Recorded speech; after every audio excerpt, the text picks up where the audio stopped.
एक छोटा गांव था, पहाड़ों से घिरा हुआ, चारों ओर घना जंगल।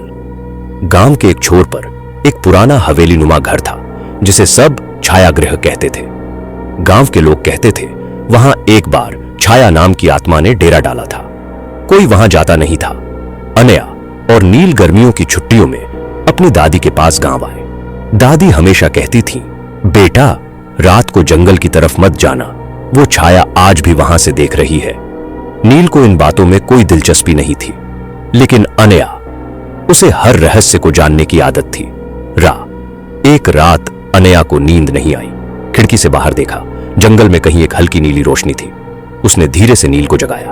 अनया, भैया देखो ना, जंगल में कुछ चमक रहा है, क्या वो सच में छाया है? नील हंसते हुए, बच्चों की कहानियां हैं सब, चलो चलते हैं, देखते हैं कौन सी छाया है। अनया थोड़ी डरी, लेकिन क्यूरियोसिटी उससे बड़ी थी। दोनों चुपचाप घर से निकल गए। जंगल के भीतर पेड़ों की शाखाएं रात में डरावनी लग रही थीं। एक अजीब सी ठंडक और हवा में सरसराहट थी। तभी एक जगह पर उन्हें जमीन में दबा एक लकड़ी का छोटा डिब्बा मिला। डिब्बा खोला, अंदर एक बहुत पुरानी तस्वीर थी।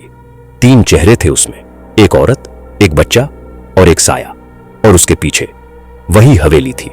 अनया धीमे स्वर में, ये एक तो हमारे घर की पुरानी हवेली है। नील, और ये औरत, कहीं ये छाया तो नहीं? जैसे ही उन्होंने तस्वीर को हाथ लगाया, एक झटका सा लगा और हवाएं तेज हो गईं। पेड़ हिलने लगे और दूर से किसी औरत की चीख सुनाई दी। भागते हुए घर वापसी, डरे हुए दोनों भाई बहन घर की ओर दौड़े। घर पहुंचे तो दादी पहले से ही बाहर खड़ी थीं, जैसे उन्हें सब पता हो। दादी गंभीर टोन में, तस्वीर को छू लिया ना? अब सुनो, सच क्या है? दादी ने बताया, कई साल पहले गांव की एक औरत, चंद्रा, जिसे सब छाया कहते थे, जंगल में एक बच्चे के साथ खो गई थी। लोग कहते थे वो चुड़ैल थी, लेकिन असल में गांव वालों ने उसे झूठा दोष देकर मार डाला। उसकी आत्मा उसी जंगल में रह गई, अपनी सच्चाई साबित करने के लिए। दादी, वो तब तक लौटेगी जब कोई उसकी कहानी जानेगा और उसे माफ करेगा।